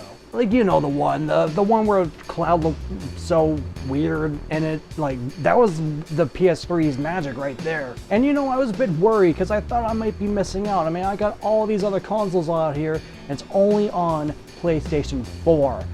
Or so I thought. Turns out Final Fantasy VII Remake was out on anything, really. Xbox, PC, even the Nintendo Switch. Well, it would be if I... There it is! Final Fantasy VII! Like, I know the Switch is no beast, but I'm very surprised they ported the Final Fantasy VII Remake on the Nintendo Switch, so hey, it's time for it. We're here to go ahead and review the Final Fantasy VII Remake on Nintendo Switch. 3 days later.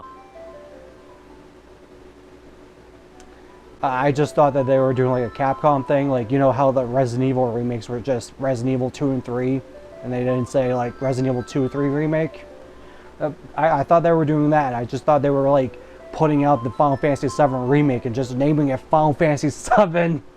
Like what? I just can't sit here and talk about an old ass game that everyone knows about for like, I don't know, like 10 minutes or something. Oh well. You know, it's actually kind of interesting to say the very least because it is on the Nintendo Switch. Like, we all never thought of that ever happening before. because we all thought Square was really one of the bigger kinks with Nintendo games. After all, you take a look at anybody's like top 10 Super Nintendo's game list, chances are you'll find half of the list being RPG games by Square. Then 1995 happened with the Sony PlayStation, and Square looked at that shit and went like, hey, you got CDs on these things, we can jam-pack tons of shit into this. Nintendo, you got these fucking tapes? Get out of here, old man. This is the new world. So Square solely focused on making these complete fucking bangers on the Sony PlayStation. Final Fantasy 7, 8, 9. Parasite Eve was like weird sci-fi horror shit, and it was an RPG, and I love that shit. Xenogears. Does Xenogears have anything to do with Xenoblade at all? I have no idea. I never played either. They even went, hey, remember Final Fantasy 4 and 6? What happened to 5? But here's all 3 of those games on the Sony PlayStation. Also, Chrono Trigger. Because why the fuck not? There's an anime intro here. Why the fuck is this so fucking good? So while Square is on Sony making these epic RPGs, we're looking at the 64 and oh, you poor child. So yeah, the 64 had a complete lack of department of RPG games, and have I really been calling these RPGs RPG games? Oh my god, I'm a fucking idiot. And sure, yeah, Nintendo made their own in-house RPGs like Earthbound and stuff. And there was going to be an Earthbound 2 or Mother 3 on the 64. We didn't get that, and we still don't have it in the US. So with Square not on Nintendo's fancy new console, the RPGs went from like triple digits to a single digit. And sure, yeah, the 64 had their Banjo-Kazooie, their Mario 64, Buck Bumble, GoldenEye, but the 64 did not have the Final Fantasy VII, a game that changed the world. So of course that really begs the question, what is the Nintendo 64's answer to Final Fantasy VII, the most epic RPG out there? I mean, there's Quest 64 right there. That's right, we're here to talk about Quest 64, developed by Imagineer and published by THQ. Add that to the streak. And it's like, Quest 64 is like only remembered these days as like one of the very few, if not maybe the only true RPG game on the 64. I did it again, RPG, not RPG game. It's like ATM machine. It's redundant. I know what you're thinking. Greg, Metal Socks. What about Ocarina of Time? That's an RPG. No, it's not. It's an action-adventure game. Get the fucking gutter out of your head. But what about Paper Mario? Listen, we're not here to talk about good shit, okay? But what about Pokemon Stadium? Listen, I know you can play Pokemon Red, Blue, Yellow, Gold, Silver on the thing with the transfer pack, but I consider that cheating. And honestly, those Pokemon games shouldn't be played on the big screen, on the tiny screen only. So no. We're gonna talk about Quest 64 because it's a traditional RPG with random encounters, turn-based combat, overworld, items, magic, stats. We're gonna talk about it, okay? So the game has a pre-game cutscene so you can learn about the lore and the deep story about Quest 64 and the adventures. You are a kid named Brian. Yes, out of all the grand RPG protagonist names out there, you're just a kid named Brian. Brian from 7th grade that stole my Metabot. And the quickest rundown on the story of Quest 64 is that a guy stole a book in the peaceful land that you live in. Your father tried to look for the book. He's gone somewhere. So now you gotta do the thing. And that's it.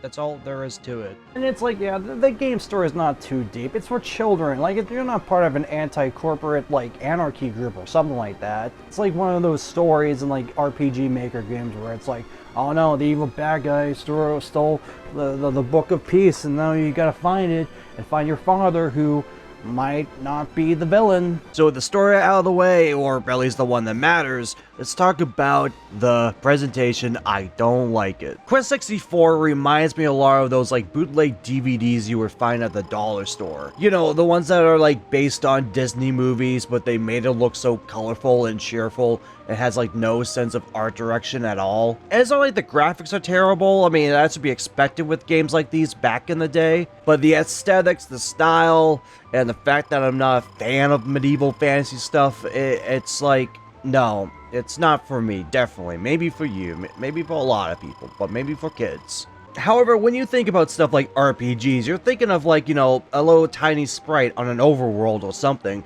No, this whole game is in a 3D environment. Yeah, that's right. Take that, Final Fantasy VII. All you have is JPEGs for backgrounds And yes, I know Ocarina of Time did that too. I know that. Shut up. And even so, there's a seamless transition between, you know, overworld and battle mode. You're not on a different screen or anything. You're on the same map fighting the enemy. Good segue into how the gameplay works. So fucking Brian over here has the ability to cast spells that are bound to your C buttons. Up for fire, left for earth, right for wind, and down for water. And you know I gotta make this joke at least once when I mentioned the elements and everything. And do you remember the 21st night of September? This is an awful MIDI. And you mostly know how elementals work. You know, one's gonna be stronger than the other, one won't be as effective as the other. You know, Pokemon logic right there. Upgrading your elemental spells will not only make them more powerful, of course, but give you more spells. In fact, spell combinations. Like the whole idea is that you have to get more than one spell to get up to level 7. That way you can combine those 2 level 7 spells and get something out of it. So far it's only been buffs and healing, but that's actually a pretty interesting way to deal with the magic in this game. Also, across the world you can find spirit crystals, I think, and if you find one you can choose to upgrade one of the elemental spells. So yeah, it's a kind of neat way to explore the 3D world. It's even encouraged by a few NPCs in the game to search through every nook and cranny to gain more magic spells, but there's a problem with this. There's just a whole lot of nothing in this game. Like the first map alone in the monastery or something, there's a lot of these doors and you open it up and there's just nothing in there. I even try to like interact with the environment just to see if I can get some flavor attacks and there's just nothing. My issue is that, you know, this game wants me to find these magic crystals, so of course I'm going to go through every single room to find these magic crystals, and then they have nothing in there.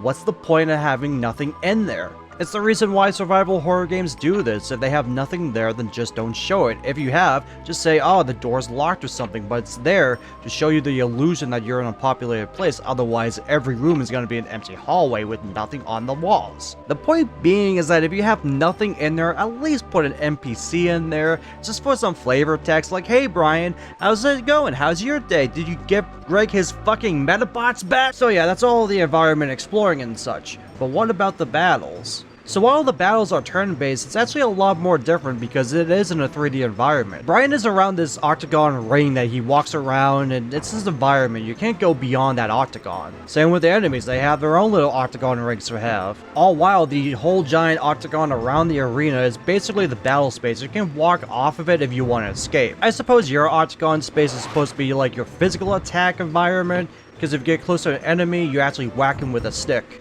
What's actually really neat about this battle system is that when an enemy attacks, there's a chance you can actually dodge that attack by just going left. Like, these enemies are like the easiest because I can just like strafe around it and they never hit me at all. It's not like it's like those RPGs where you have a cursor and then you point at an enemy and then you attack the enemy or, you know, something like that. And here you actually have to like aim your spell shots or get close to the enemy to whack your stick around. And it's a really interesting take on the 3D battle system, but at the very end of the day, I would rather have that cursor system because a lot of times, like, the hits just don't register, and like sometimes I'm like using defense when I should be hitting someone. It has like a lot of mistakes that just makes this whole battle system flawed. Another flawed thing about this RPG is you're alone.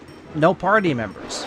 Maybe way later down the line, you probably get a party member. There's this chick in the end that's like, hey, I know you, our cross will pass once again. And I'm like, cool, I hope she joins my party. She never does. And that's not really necessarily a problem. I mean, that is like a challenge in some RPGs where you can play as only one character by just leaving the rest of your party members dead. But this game just like pits you against like tons of enemies all at once, and they expect me to kill them all so easily. In fact, easy isn't exactly the biggest thing about this game, despite its looks. So there's a forest area you gotta go to. There's a big guy that stole a thing, not the book, but he's the first boss, basically. And I was thinking, oh, okay, first boss, this is gonna be easy peasy, just one-on-one battle.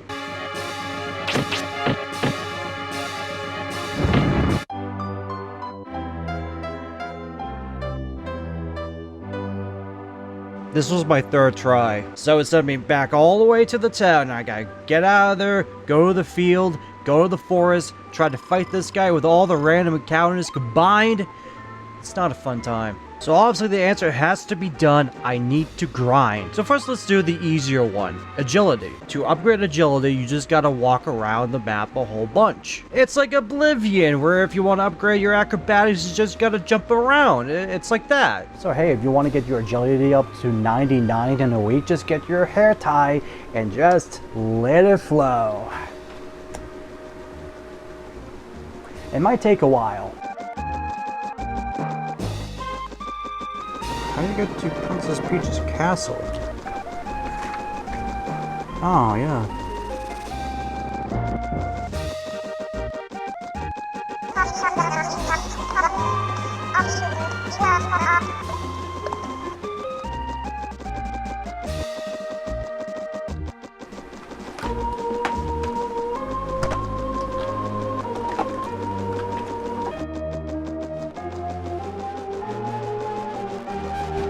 Yo, Freddy, you need to mow the lawn.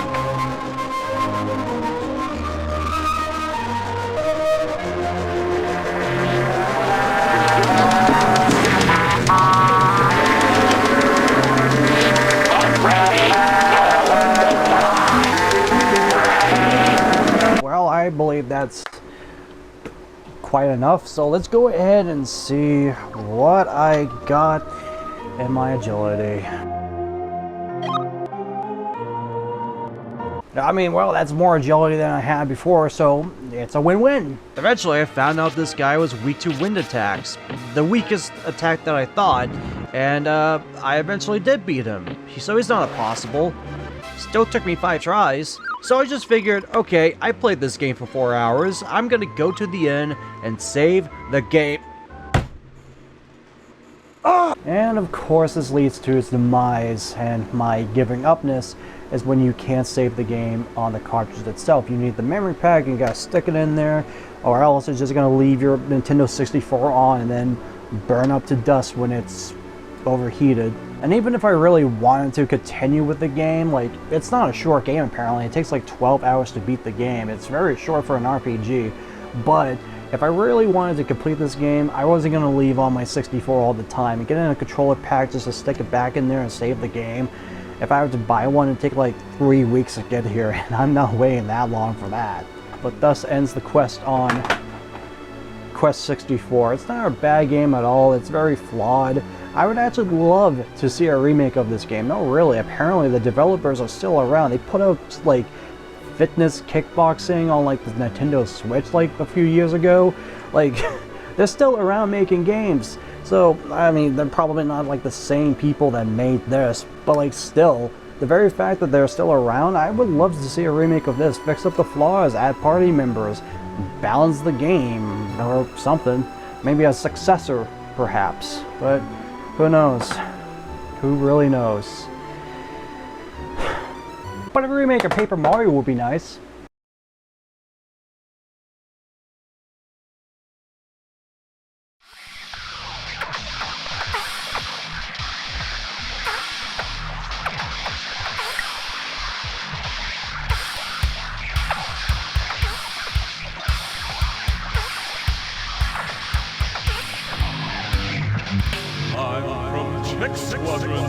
And I volunteer.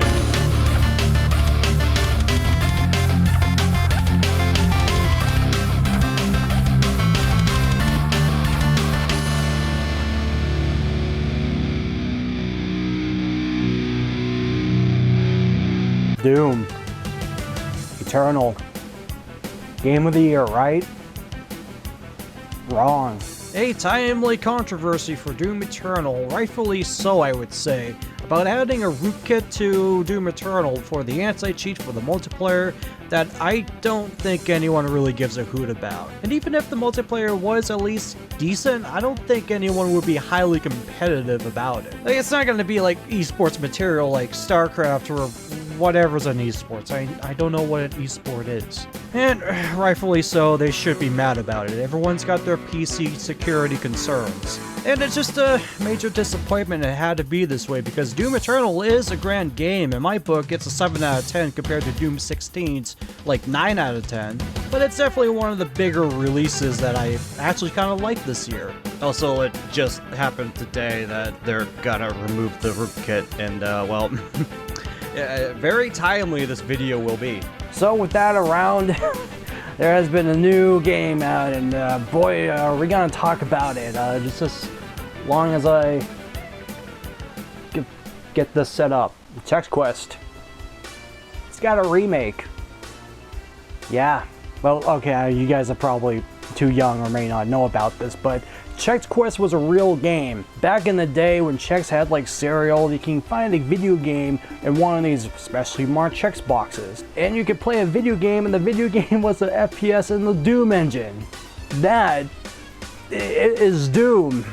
And truth be told, it probably is one of the first FPS games I've actually ever played, aside from maybe the South Park 64 game, which we'll probably get to that someday. But still, it's just weird to think about, like, Cool Spot and like Chester Cheetah were mascots, already developed mascots that have video games. They just had to make a guy up for Chex for a video game, and they just made it. But now there's a HD remake in the Unreal Engine. So let's just go ahead and check out what's in the Chex Quest HD on Steam for free.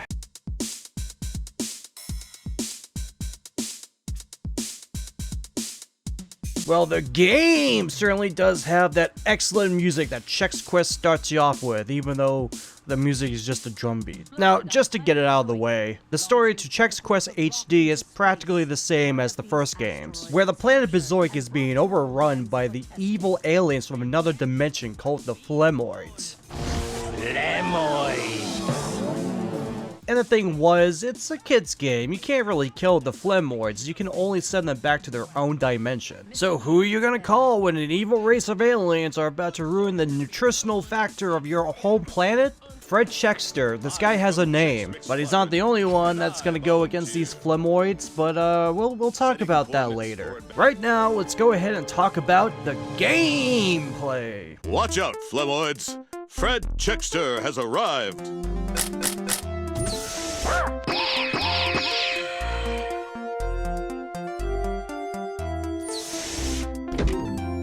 This feels so weird to play. Most likely not gonna be over this, that we got a Chex Quest remake, like just out of the blue. Now, of course, the game itself, yes, it definitely is a first-person shooter game. You definitely have your maps filled with enemies, colored keys you gotta find, secret areas with extra supplies, and lore? I mean, I was not expecting a Chex Quest remake game to ever come out, but on that list of things I would not expect from it is definitely not backstory. Like, Count Chocula and Frankenberry are like in a dispute. Like, I didn't need that in this game, but here it is anyways. And then, of course, you got your arsenal of Chex Zappers. All the way from the not combat shotgun to the not chain gun to the not plasma rifle. They even got the power sport thing. It's the not chainsaw for Chex Quest, and I love it that it's in here. It's ridiculous. And yeah, Chex Quest HD, it has all these neat little things, and it's great, but for the gameplay, all around, being an FPS, it's pretty basic. To put it very generously, like, Chex Quest is very bare bones, it's pretty generic. Not like Call of Duty is a generic first-person shooter, like, it's very basic on how first-person shootery Chex Quest HD really is. Like, was I really expecting Chex Quest HD to have, like, glory kills? Of course not. Nor was I expecting blasting innovation or RPG skill trees. It's just that they looked at the original Chex Quest game and just said, hey, it ain't broke, so don't change it. However, with Chex Quest HD being, you know, a very fine, simple mid-game, it definitely has a lot of flourishable problems, such as the HUD. The first problem that comes arise is the HUD, and I get it, they want you to be in the armor of Fred Chexter. And yeah, creative HUDs like these can be done right, like Metroid Prime, but Metroid Prime got it right because it was transparent, not in the way. And I really wouldn't be complaining about this, but there's no option to turn it off, so you're basically stuck with the screen being blocked 10% all around by the weight of the checks. Speaking of options, there's not a whole lot of options to go by. Graphical options I can fully understand, a toaster could run this game perhaps. However, there's no option for keybinds, and that kinda sucks because I'm like one of those actual freaks that actually prefer to use the F key for using stuff instead of E. Like, modern gaming has made me think that way now. And it's not like it's a deal breaker at all. I mean, there's no deal in it at all. It's a free game. However, the option could be very nicely helped to play the game in a more preferable way, I'd say. But the major disappointment about Chex Quest HD is that it's vastly short, and that's not necessarily the problem. It's just that it's only got the first 5 levels from the first game, apparently. Like, I do know that they put out like 2 different episodes for Chex Quest, like after the first one, but that's all they got in this one. They only got the first episode, not the other 2. However, the ending does have a lot of sequel baiting, so they might add those levels, especially when it comes down to the other characters, and you know, let's talk about those guys. So aside Fred Chexter, you can play as 5 different characters, and let's see if I can get their names. My brain is starting to deteriorate at 5 a.m. Whitney Chexworth, Dr. Orion, Pretzl, Knuckle96, and Shane the Dread McBread. So you notice how all these characters have like a bag of checks right next to them? That's how you unlock them. Really, to be fair, they have been putting out the codes on their website, so you don't have to go out there and get like a bag of checks mix so you can play as a pretzel robot. But this is the world we live in now. You can get loot boxes from Pringles. Get the hell away from my Pringles, Overwatch. You also might be thinking, oh, is it like Rise of the Triad, where it's like they had different characters but with different attributes, so they all play differently. Like, a character is slower, but they're more powerful. I might be the only one with that example, but hear me out here. Because this game does have different characters, but they all play exactly the same. Only difference is the different endings and different voice lines, and that's it. However, the Chex Quest girl, like Wheatley or something, she's definitely got a butt that just won't quit. And, you've done this on yourselves, General Mills. You've done this yourselves. And I would know that because I did play the game 3 times over with 2 different characters. And also, I never died in the whole thing, so... I get it. Chex Quest, the original game, was complete baby game. I know it. Yet Chex Quest on, like, ultraviolet mode, like, it'd be pretty hilarious to even have a small challenge in a game like this. Now, to wrap things up, let's go ahead and talk about the presentation of the game.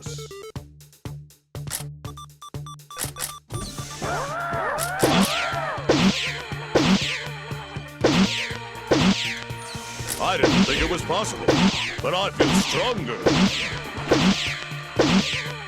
So it's most definitely looking like a Chex Quest game for sure. The Flint Boys definitely do have that 3D upgrade from their 2D counterparts. All while Chexter here is, he's kind of got those anime eyes, and I kind of don't like that. The voice acting and its humor is pretty fine as it is as well. You're just gonna be cringing to a lot of really bad but kind of funny dad jokes here and there. And my school counselor said I'd never be able to solve a maze. Look at me now. Now that's what I call a sticky key. Really? Voice acting itself, it's pretty fine. Nicholas Lindell has basically captured the essence of Fred Chexter and his cartoon manliness. In fact, there's quite a bunch of names here that you might be able to recognize. Most notable role that anyone could really think of is Olivia Olson voicing Whitney Chexter, who voiced Marceline from Adventure Time. One person I was surprised to see was a voice acting vet, Barry Gordon, who voiced Donatello in the OG TMNT, who voices the professor in the intro. And the final note is definitely the music. Pun intended, fuck it. But it's really just like if they took the original MIDIs from the Chex Quest soundtrack, and then they just like slapped a bunch of VSTs onto it, which is kind of lazy if you ask me, but it still bops.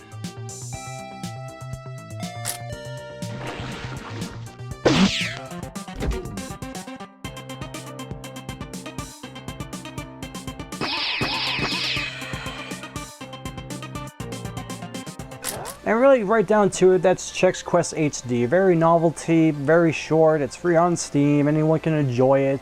The small cult following of Chex Quest people that love the game will probably be bonkers about this. It's definitely not super bad or anything, but definitely not super good. Very in the middle of the line, good sort of game. It's definitely a more serviceable game than anything that's coming out on Steam these days, but I'll commend them to make a enjoyable game that maybe a few nerds like me probably only remembered playing when they were like 6 years old or something. Just, I don't know, okay, kind of wish there was a little bit more to it, like a lot more interactivity. There's a multiplayer, but apparently that's just local, and that sucks to say the very least, but if you got friends over, you could probably play that, but it's definitely something to like play it once and then never again. It does make you think with these multi-million-dollar food companies, you know, getting hip with the kids to go on the social medias and everything and doing stuff like this. Like there was a dumb KFC visual novel. Like, what more is there to come? Is Chester Cheetah's video game series going to have a revival? Is there going to be a Pepsi Man 2? I would definitely play that. Or are they going to port Eminem's Shell Shocked on like other consoles? You could see that it's still got the little price tag on it. That's great. I don't know how to end this. It's Chex Quest, all right?